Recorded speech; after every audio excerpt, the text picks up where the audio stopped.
टी20 world cup 2026 के 15वें मुकाबले में इंग्लैंड बनाम वेस्ट इंडीज आपस में टकराए, जहां पर वेस्ट इंडीज ने इंग्लैंड को दी मात और लगातार दूसरी जीत अर्जित की। इस मुकाबले में वेस्ट इंडीज की ओर से हीरो थे बैट के साथ सरफेज रदरफोर्ड, जिन्होंने कमाल की बैटिंग की, तो एक गेंद के साथ रॉस्टन चेज, आकिल हुसैन और मोदी, जिन्होंने अपनी फिरकी में इंग्लिश बल्लेबाजों को फंसा दिया और back to back win for West Indies. इस मुकाबले में पहले बैटिंग करने उतरी वेस्ट इंडीज की शुरुआत बहुत ही ज्यादा खराब है। जोफ्रा आर्चर ने कप्तान से होप को खाता भी नहीं खोलने दिया। सैम करन ने ब्रेंडन किंग को चलता किया। उसके बाद रोस्टन चेस और सिमरन हेटमैन ने आकर पारी को संभाला। दोनों के बीच एक विस्फोट के साथ जारी हुई। भाई विल जैक के तो रोस्टन चेस ने धागे खोल दिए। हेटमैन ने भी अपना खतरनाक रूप दिखाया, लेकिन पावर प्ले के अंतिम ओवर में जेमी ओवल्टन ने सिमरन हेटमैन को चलता किया, इंग्लैंड को बहुत बड़ा विकेट दिलाया। इस पिच पर रोस्टन चेज ने अपनी भूमिका बखूबी निभाई। एंकर की पारी खेली, 28 गेंदों पर 35 बनाकर आउट हुई। लेकिन भाई साहब, वो हाईलाइट थी, वो थी सरफेज रदरफोर्ड की ताबड़तोड़ पारी। सरफेज रदरफोर्ड ने शुरू में वक्त लिया। भाई साहब, उस वक्त स्पिनर्स को मदद थी। इंग्लैंड गेंदबाज घनी ही घातक गेंदबाजी कर रहे थे, ऊपर से वेस्ट इंडीज विकेट भी गंवा रही थी।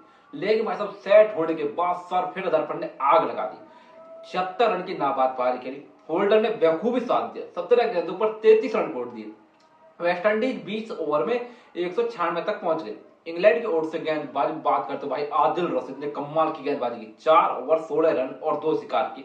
जेमी ओवल्टन 1, सैम करन 1, उनके अलावा जोफ्रा आर्चर को 1 विकेट मिला। टारगेट का पीछा करने उतरी इंग्लैंड की ओर से ओपनिंग करना है फिलिप सॉल्ट। भाई साहब, बहुत तेजी से भागे, खास तौर पर होल्डर के तो पीछे पड़ गए। एक ही ओवर में उनका धागा खोल दिया, लेकिन रोमारियो सेफ्ट ने आकर फिलिप सॉल्ट के इस तूफान को शांत किया। तो उसके बाद बटलर और जैकोब बेथल शानदार बल्लेबाजी कर रहे थे। पावर प्ले को पूरी तरीके से इंग्लैंड ने डोमिनेट किया, लेकिन भाई साहब, रोस्टन चेस ने आकर जॉस बटलर की पारी को समाप्त किया।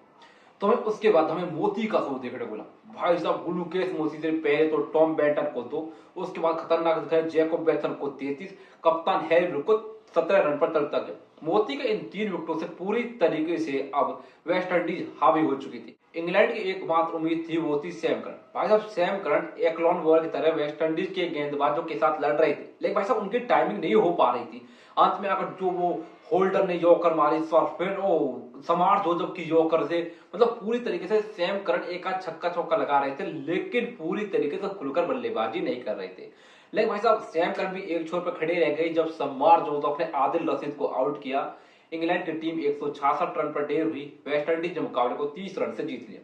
वेस्ट इंडीज की ओर से गेंदबाजी में बात करते भाई रोस्टन चेस ने 2 शिकार किए। उनके अलावा बात करेंगे मोती ने 3 विकेट ली, समार जोजब 1, रोमारियो सेफर्ट 1 और आकिल हुसैन ने 1 विकेट ली।